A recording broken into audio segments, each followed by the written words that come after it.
Orang cenderung mengira, kalau adanya jin di dalam tubuh itu karena dikirim. Dikirim itu kalau memang sedang disantet orang atau digendam, atau dipelet. Ada banyak sebab jin masuk ke dalam tubuh kita, tanpa kita sadari. Bisa dari kita makan makanan yang haram sumbernya, misal uang dari mencuri, korupsi, preman malak, riba, pokoknya dari sesuatu yang haram. Malah kalau riba, misal kita pinjam uang di bank, uang itu langsung ada jinnya menempel di uang tersebut, tanpa kita ketahui dan jin dalam uang itu akan masuk ke beras. Kalau kita belikan beras dan kita makan, maka akan masuk ke dalam tubuh kita. Misal dibersihkan, ya sama saja, akan ada lagi, karena makannya dari harta riba, kalau tidak dibersihkan ia akan menumpuk di dalam tubuh. Dan membentuk sebuah kerajaan di dalam tubuh kita. Jin itu akan makan saripati tubuh kita, dan buang hajat di tubuh kita, dan semakin bertahun-tahun jin di tubuh kita itu bisa menyebabkan banyak penyakit, berawal dari non-medis dan menjadi medis.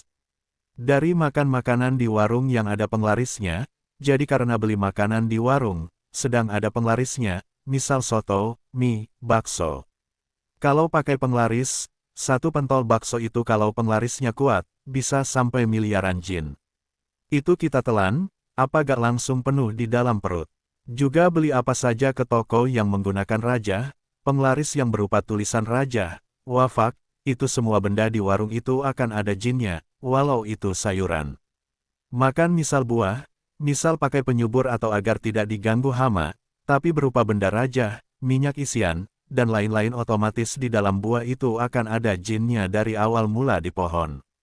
Menelan gotri atau pelor yang diisi agar sakti. Pengisian ilmu agar kebal dan lain-lain maksud. Mempelajari tenaga dalam, pernapasan yoga, reiki, kundalini, ilmu hikmah dan kesaktian. Mengamalkan keilmuan hikmah, seperti asma-asma, hizib, ilmu pukulan, mahabah dan lain-lain. Malah kalau hizib itu bisa sampai berbahaya, kalau sudah intens diamalkan, karena masuk ke dalam titik latifah. Kalau dibersihkan bisa muntah darah, dan mata juga keluar darah. Suka mengambil benda-benda bertuah atau pusaka-pusaka dan menyimpannya, misal keris, batu aji, dan lain-lain. Melakukan amalia atau zikir yang tidak bersanad atau melakukan zikir yang niatnya mengharapkan keduniawian.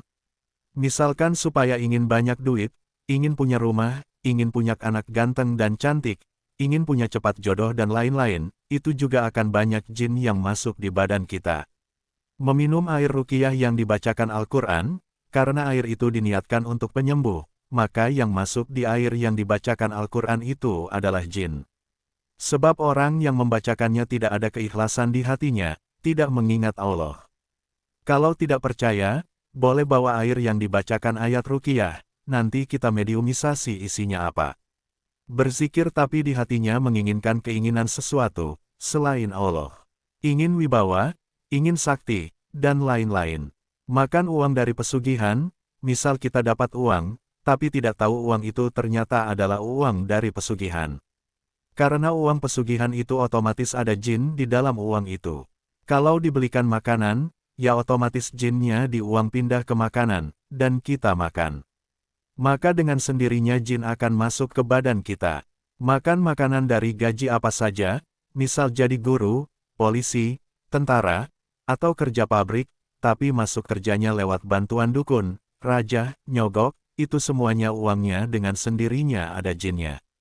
Tapi jin siluman, iblis, yang masuk ke kita itu belum apa-apa jika dibanding yang sudah masuk lebih awal, maksudnya sejak kita di dalam kandungan masih sebentuk darah, dari situ iblis sudah memasukkan para jin atau yang disebut jin korin dan kawan-kawan ke dalam badan kita. Maksudnya apa? Jin korin bisa kita sebut spionnya iblis atau anak buah Dajjal, maksudnya agar keberadaan mereka yang sudah sejak bayi sampai kita dewasa atau selama kita masih hidup, itu agar iblis atau anak buah Dajjal mengetahui kelemahan kita. Misalkan kita lemah di perempuan, maka akan digoda dengan perempuan yang cantik dan selingkuh. Kalau kita misalkan lemahnya ekonomi, maka akan digoda dengan uang, disuruh mencuri. Oleh sebab itu jin korin itu harus dimuslimkan.